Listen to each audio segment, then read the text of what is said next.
Covid-19, Inglaterra. Coronavírus é um vírus de caráter zoonótico da família Coronavidae e pode contagiar humanos e animais. Com ele, surgiu a pandemia de SARS-CoV-2, de tamanha proporção nunca vista antes no século XXI. O primeiro local de registro do vírus foi na China, em dezembro de 2019, na cidade de Wuhan. A partir daí, o vírus se espalhou pelo mundo e chegou na Inglaterra em janeiro de 2020, na cidade de York. O governo inglês iniciou uma campanha para conter o vírus, que avançava rapidamente, intitulada Stay at Home, e chegou a decretar lockdown no país. Atualmente, na Inglaterra, a Covid-19 já infectou 420.709 pessoas e ocasionou 37.529 mortes. Linha do tempo, Covid-19, Inglaterra. As primeiras instruções do governo da Inglaterra para a população sobre o novo coronavírus se deram em janeiro, pedindo para os que estiveram em viagem recente a Hubei, na China, e entraram em contato com pessoas doentes para ficar em casa se possível, e pedindo a todos também para manter bons hábitos de higiene. No dia 28 de janeiro, é disponibilizado um voo para trazer ingleses de Hubei para a Inglaterra. Seria o primeiro de vários outros nos próximos dias, sendo que os passageiros deveriam realizar isolamento de 14 dias após a sua chegada. Já no final de janeiro, acontecem as duas primeiras confirmações para infectados pelo novo coronavírus. No início de fevereiro, a terceira pessoa testa positivo para o novo coronavírus. Surge então o novo teste diagnóstico para a doença, aumentando as capacidades dos laboratórios do país para 1.000 pessoas por dia. Em 26 de fevereiro, em comunicado a um jornal britânico, o principal conselheiro científico do governo informa que o sistema de saúde, NHS, estaria preparado para lidar com a doença e que, de qualquer forma, a maioria da população desenvolveria imunidade e seria possível prevenir uma segunda onda de contágios, sugerindo que parte da estratégia das autoridades era deixar o vírus circular e gerenciar a propagação da infecção para que 60% da população fosse infectada e se tornasse imune, protegendo então as pessoas em grupo de risco ao redor. Essa fala gerou grande repercussão da comunidade científica. Em carta aberta, um grupo de 229 cientistas de renome britânicos enfatiza que a atual estratégia do governo de Johnson se trata de uma imunidade de rebanho, que coloca o serviço de saúde pública sob pressão adicional, além de ameaçar mais vidas do que o necessário. Posteriormente a essa declaração, a comunidade científica britânica, Departamento de Saúde britânico, indica que a fala sobre imunidade de rebanho foi mal interpretada e que nunca fez parte da estratégia do governo para lidar com a pandemia. Até o final de fevereiro, nenhuma morte relacionada ao Covid-19 foi confirmada na Inglaterra. No dia 3 de março, é divulgado o plano de contenção do governo. Nesse plano, é explicado que a contenção se fará em 3 fases principais: a de contenção, onde o principal é identificar e isolar os infectados; a de atraso, onde as medidas seriam tomadas para atrasar o pico de infecções e mortes, principalmente porque no período do verão o sistema de saúde fica menos sobrecarregado; e a fase de pesquisa, onde a comunidade científica teria apoio para entender como seriam as melhores maneiras de lidar com a pandemia. Teria também uma fase extra de mitigar, que seriam ações sociais para reduzir os impactos dos ausentes pela doença. No dia 7 de março, os com sintomas foram solicitados a se isolar por 7 dias. Aqui, o governo passa da fase de contenção para atraso da propagação do vírus. Nessa fase, pessoas em grupo de risco, como idosos em asilos, com sintomas, devem ser isolados e viagens devem ser evitadas.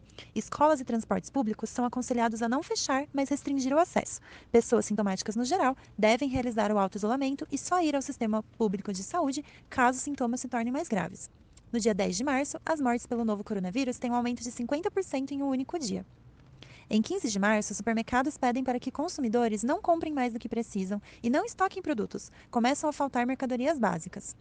Já no final de março, com o aumento dos casos e das mortes pela doença, é decretado o fechamento de bares, cafés, restaurantes e academia. Os testes são aumentados para 25.000 pessoas por dia. Com a pressão da comunidade científica e da população para que medidas mais sérias de contenção sejam tomadas e com o aumento do número de mortos, no dia 20 de março, o governo toma novas medidas como permitir que a polícia apoie e aplique medidas de saúde pública, auxílio-doença para os com sintomas, são suspensas também operações em aeroportos e centros de transporte, diversos voos são cancelados, escolas e locais para lazer são fechados. A partir de 23 de março, inicia-se a orientação Stay at Home, onde toda a população, incluindo os sintomáticos, é orientada a ficar em casa pelas próximas 12 semanas em situação de lockdown, para a proteção do Sistema Único de Saúde e da população. A população é liberada para sair de casa apenas para ir ao supermercado, se exercitar uma vez ao dia, ir ao médico e para trabalhadores quando absolutamente necessários. Ao final de março, mais de 32.000 pessoas são infectadas e mais de 4.000 mortes relacionadas à doença são confirmadas na Inglaterra. Nesse mês, então, as ações do governo são aumentadas, intencionando uma urgente queda nos números. E agora a gente vai falar um pouquinho sobre o mês de abril. No mês de abril, podemos observar o ápice da curva de casos e mortes causados pela Covid-19 relatados na população da Inglaterra. Esse fato ele pode ser explicado de acordo com as medidas tomadas no mês de março, que são consideradas tardias pelos epidemiologistas ingleses. Com a recomendação de que todos, e não apenas aqueles que faziam parte do grupo de risco, ficassem em casa apenas no final do mês de março, acredita-se que o fluxo de pessoas assintomáticas, replicando e espalhando o vírus, tenha refletido no pico das curvas em abril. Associado a isso, o elevado número de casos e mortes podem se relacionar à estratégia de herd immunity, a imunidade de rebanho, onde muitas pessoas foram expostas ao vírus simultaneamente, corroborando para o crescimento da curva de casos confirmados e consequente sobrecarga do sistema de saúde, o que também se relaciona a esse grande número de mortes. É importante salientar que, como dito anteriormente, o anúncio de 25 mil testes por dia também influenciou nesse aumento nos números de forma tão substancial. Já no dia 15 de abril, a possibilidade de testagem facilitada se estende entre idosos, seus contactantes e funcionários adicionais da linha de frente, por toda a Inglaterra, uma tentativa de frear a contaminação em idosos, um grupo bastante afetado até então. Além disso, são expandidos drasticamente o número de leitos, o que pode explicar em partes o início da queda na curva de mortes causadas pela Covid na metade do mês de abril. Nesse momento, a recomendação do governo era de que todos deveriam ficar em casa, mantendo-se o distanciamento social. Acreditava-se que, relaxadas as medidas nesse período, poderia surgir um segundo pico do vírus. Já em 26 de abril, unidades de teste móveis, operadas pelas Forças Armadas, viajaram pelo Reino Unido para tentar aumentar o acesso aos testes de coronavírus. Nesse mesmo dia, o governo liberou um boletim garantindo que a taxa de mortalidade diária, assim como a taxa de infecção, caíam de forma sustentável e consistente, um reflexo da manutenção das medidas citadas anteriormente.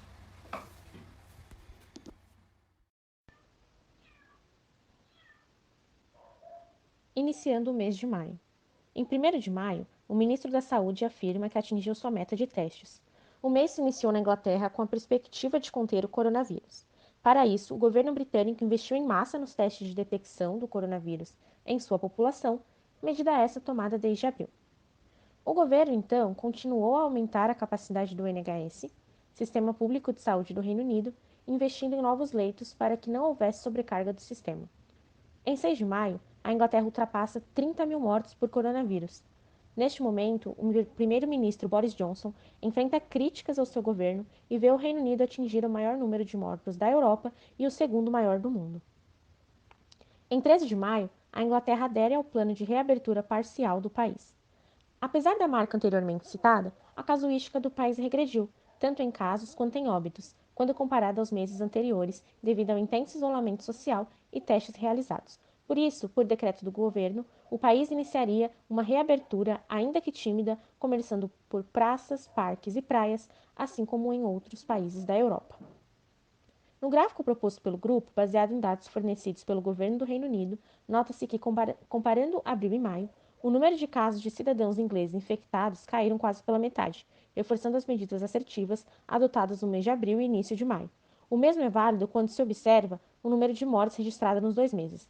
Destarte, tendo isso em mente, é fato as justificativas e planejamento para a reabertura da economia e vida social como um todo, mesmo com algumas restrições de locais e quantidade de pessoas a ambientes ainda ser restrita, tendo em vista que ainda há chance de contágio e grande risco de disseminação do vírus. Seguindo a tendência do mês anterior, o mês de junho manteve baixos números de casos e mortes pelo coronavírus, o que reforça as medidas assertivas adotadas nos meses de abril e maio.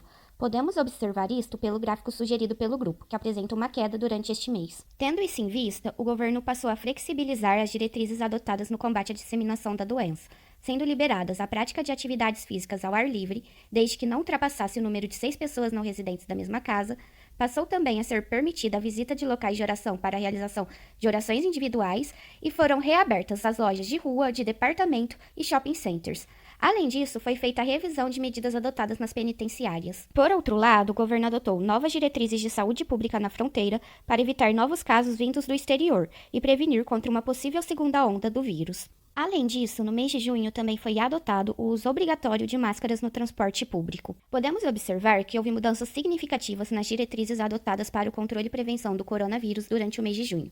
E também avanços no tratamento da doença, uma vez que no dia 16 foi aprovada a utilização de dexametasona nos pacientes hospitalizados, o que pode ter contribuído ainda mais para a redução do número de mortes por milhão, como mostrado no gráfico sugerido pelo grupo. Já no início de julho, as empresas puderam trazer os funcionários dispensados de volta ao trabalho em tempo parcial. Pubs, restaurantes e cabeleireiros reabriram. Famílias voltaram a se reunir em qualquer ambiente com medidas de distanciamento social, além de as pessoas poderem desfrutar de staycations na Inglaterra com reabertura de locais de hospedagem. Ainda neste mês, já próximo da segunda quinzena, ocorreu a isenção do auto-isolamento para países de menor risco a tempo das férias de verão. Dessa forma, as pessoas podiam viajar para muitos países sem ter que se isolar no retorno à Inglaterra. Houve também a abertura de estabelecimentos como salões de beleza, manicure, estúdios de tatuagem e a permissão de visita dos familiares aos lares de idosos. Válido ressaltar que as máscaras só viriam a tornar-se obrigatórias em alguns estabelecimentos, como lojas, supermercados, centros comerciais e centros de transporte fechados, apenas em 24 de julho. Em 18 de julho, o Reino Unido interrompe a divulgação diária de mortes por Covid-19 para a recontagem. A decisão foi tomada depois que acadêmicos disseram que as cifras diárias poderiam incluir pessoas que morreram de outras causas. A recontagem foi retomada apenas em 12 de agosto, e reduziu o número de mortes da Inglaterra por Covid-19 em mais de 5 mil. Com a nova metodologia, a Inglaterra contabiliza mortes causadas pelo coronavírus que acontecem até 28 dias depois da detecção do vírus. Anteriormente, o sistema do país contabilizava todas as pessoas que testaram positivo para o coronavírus e morreram desde então, sem corte entre o momento do teste e a data da morte. De acordo com Gabriel Skelly, professor visitante de saúde pública da Universidade de Bristol, existem 2 tipos de morte em excesso causadas pela pandemia. Um tipo são mortes causadas diretamente pelo vírus, e o segundo tipo são mortes causadas direta ou indiretamente pela pandemia. Ele diz que quando a pandemia não é controlada no início, ela afeta os serviços de saúde e a vida das pessoas que deixam de ir para o médico porque têm medo de contrair o vírus, e isso pode levá-las à morte. As chamadas mortes em excesso são as mortes acima da média histórica e sugerem que o impacto humano da pandemia vai além dos dados oficiais divulgados por governantes pelo mundo. Em agosto, a população sente um maior impacto quanto ao aumento no número de casos, consequente às medidas tomadas ao mês anterior. É dito pelo secretário de Estado de Saúde, Matt Hancock, que o aumento no número de novos casos na verdade reflete surtos em determinados locais, como Manchester e sua região metropolitana, os condados de East Lancashire e parte de West Yorkshire, de modo que a contaminação ocorre principalmente em visitas a parentes e amigos, levando o vírus de um lar ao outro. Especialistas alertaram ainda que em Birmingham, no centro da Inglaterra, a transmissão estava aumentando, sendo necessário que o governo britânico adotasse restrições locais contra a Covid-19, o que ocorreria já no início de setembro. Durante todo o mês de julho e também em agosto, o serviço do governo NHS Test and Trace intensificou as suas atividades através de campanhas, buscando testar cada vez mais a população simultaneamente às medidas de reabertura anunciadas, o que promoveu uma visão um pouco mais real do avanço das contaminações em todo o Reino Unido, testando cerca de 300 mil pessoas até o fim de agosto. Apesar do governo exaltar o programa de teste realizado, este ainda é insuficiente e deve se expandir, de acordo com pesquisadores do University College e da Escola de Higiene e Medicina Tropical de Londres. O resultado do modelo de estudos utilizado por eles sugere que a completa reabertura das escolas em setembro de 2020, sem uma estratégia eficiente de testagem, rastreamento e isolamento, resultaria em uma taxa R acima de 1, em que uma pessoa infectada transmite vírus para pelo menos mais uma pessoa. E em uma segunda onda de infecções, que chegaria ao pico em dezembro de 2020 e seria 2 ou 2,3 vezes maior do que a onda original de Covid-19. A autora principal do estudo, Jasmina Panoska-Griffiths, disse que o sistema de testagem e rastreamento da Inglaterra estava chegando atualmente a apenas 50% dos contatos das pessoas que testaram positivo. Considerando a diminuição do número de mortes, mesmo com os casos aumentando, alguns indícios sugerem que o reaquecimento da pandemia às vésperas do inverno europeu pode ser menos alarmante do que os números indicam à primeira vista. Um pico de casos pode ter sido subestimado, pois não havia testagem eficiente. Assim, a ampliação da testagem nos dias de hoje pode oferecer um retrato mais fiel do avanço da pandemia do que o visto no passado. Médicos e cientistas acreditam que o aumento da testagem passou a revelar mais casos brandos da doença, aqueles que não exigem tratamento intensivo e não trazem risco de morte. A medicina está mais preparada para combater a doença.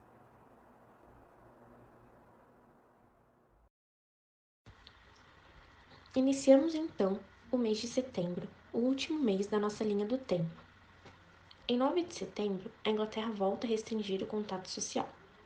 Com o número de casos aumentando a cada dia devido a intensas aglomerações, o governo britânico opta por restringir novamente o contato social no país. Temendo uma nova onda da doença e mais críticas ao seu governo, o primeiro-ministro assina uma nova regra que determina a proibição de reuniões com mais de 6 pessoas em locais fechados e abertos. Em 20 de setembro, o governo multará quem testar positivo para a Covid-19 e não se isolar. A medida veio após o país ver o número de casos, outrora controlado, disparar. Devido à reabertura e intensas aglomerações na Inglaterra, a casuística aumentou muito e preocupa o governo britânico. A fim de tentar conter a segunda onda da doença, o governo lança medidas paliativas e menos restritivas que antes para a população, mas, ao observar o gráfico ao lado, vemos que o número de casos em setembro foi o maior já visto em pelo menos um mês no país, com exatos 2.264,84 casos por milhão. Vamos então partir para um panorama geral da Covid-19 na Inglaterra em 2020. Agora, podemos comparar como a doença progrediu ao longo do ano. O mês de setembro bateu o recorde de casos por coronavírus, estando à frente do mês de abril, com 127.481 infectados, ou seja, mais de 9.000 casos a mais que o mês de abril, mostrando um novo pico da doença no país.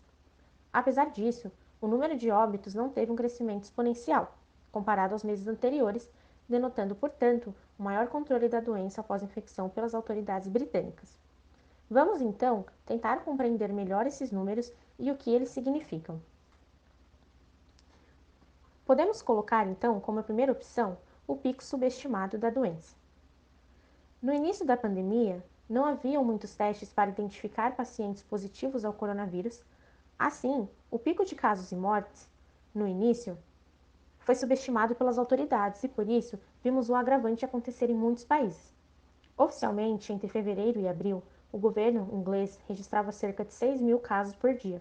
Hoje, com novas pesquisas, acredita-se que este número era, na verdade, 100.000 infectados por dia. Hoje, os testes são mais acessíveis e em maior escala. Outro fator que podemos citar são os hospitais mais vazios.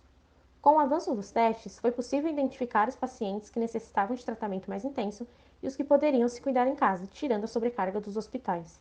Além disso, hoje o número de casos pode ser menor porque a maioria dos casos registrados é na população jovem, que pode não caracterizar o grupo de risco, sendo que o grupo de 20 a 30 anos na Inglaterra lidera os novos casos da doença. Esse fato pode ser explicado também pelo aumento de testes para essa faixa etária, que anteriormente era muito mais restrito. O combate à doença. Estamos muito mais preparados para a doença, conhecemos um pouco mais sobre a doença que estamos enfrentando. E apesar de não haver vacina, possuímos melhores protocolos que atendem a população comparado ao início da pandemia, e equipes mais preparadas e hospitais mais especializados. Outro ponto que podemos destacar é a queda no número de mortes. O aumento de testes consegue identificar mais pessoas, por isso aumenta o número de pessoas tratadas, reduzindo o número de mortes, até mesmo de pacientes que chegaram a ser diagnosticados. Contudo, isso não significa que devemos sair às ruas como se estivesse tudo bem. A pandemia ainda não acabou e temos uma responsabilidade social a cumprir. Use máscara e, se possível, permaneça em casa.